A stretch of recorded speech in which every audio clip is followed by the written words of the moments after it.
சிவனையே அழிக்க துணிந்த ஜலந்தராசுரனின் கதை தெரியுமா உங்களுக்கு?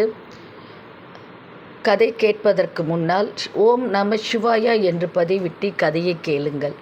ஜலந்தராசுரன் சிவனின் வியர்வை துளி, பிரம்மாவின் கண்ணீர், பார்க்கடல் நீர், இந்த 3 நீராலும் உருவானவன் ஜலந்தராசுரன். அதனால்தான் அவனுக்கு பெயரே ஜலந்தராசுரன் என்று பெயர் வந்தது. ஜலந்தராசுரன் பிறந்து வளர்ந்தவுடன் அவனுடைய மனதில் கொடூரமான எண்ணங்கள் தோன்றின. 3 உலகையும் நாம் ஆள வேண்டும் என்று அவன் நினைத்தான். அவனுக்கு ஒரு அழகிய மனைவி திருந்தை.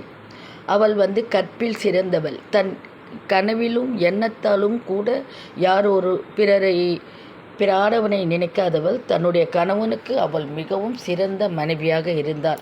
அதனால் அவனுக்கு திருந்தை மீது ஒரு அளவில்லா கர்வம் இருந்தது. அவன் பிரம்மாவை நோக்கி தவம் இருந்தான். எனக்கு யாராலும் என்னுடைய உயிர் போகக்கூடாது என்று தவம் கேட்டான்.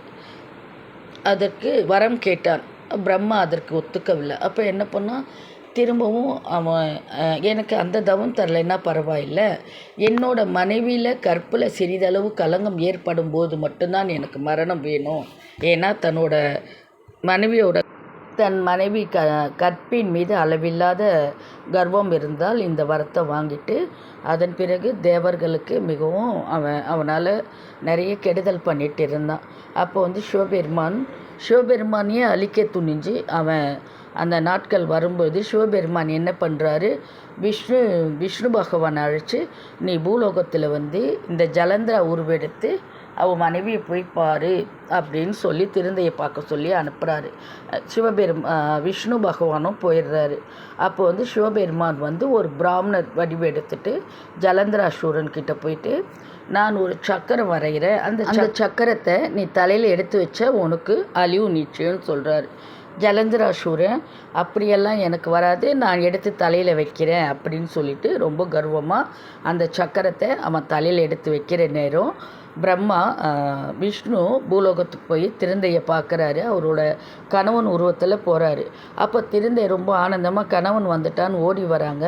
அந்த ஒரு செகண்டில் அவங்களோட கற்பில் சிறிதளவு கலங்கம் ஏற்படுது. உடனே அந்த டைம் அந்த ஜலந்தராசுரன் அந்த சக்கரத்தை எடுத்து தலையில் வைக்கிறதுக்கும் அவனோட தலை துண்டாகி அவன் மாண்டு போய்ட்றான். இதை அறிஞ்ச சிறுந்தை விஷ்ணுவை பார்த்துட்டு, நான் எப்படி என் கணவன் இல்லாமல் இப்போ துன்பப்படுறனோ அது மாதிரி உன் மனைவி இல்லாமல் நீ துன்பப்படுவாய் அப்படின்ட்டு சாபம் கொடுத்துட்டு அவங்க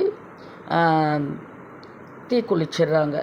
அப்போது அந்த பத்தினி பெண்ணால் ஏற்பட்ட சாபம் திருமாலுக்கு எவ்வளோ பெரிய பிரச்சனை ஏற்படுத்துதுன்னு அடுத்த கதையில சொல்கிறேன். யார்கிட்டையுமே ஒரு பத்தினி பெண்கிட்ட நம்ம சாபம் வாங்கிறது மானிட பிறவி இல்லை, தெய்வ பிறவிகளே ஆட்டி படைக்கும்ன்றதுக்கு இந்த கதை ஒரு சாட்சி. அதன் பிறகு இந்த ஜலந்தராசுரன் மாதிரி அகந்தையாகவும் வாழக்கூடாது.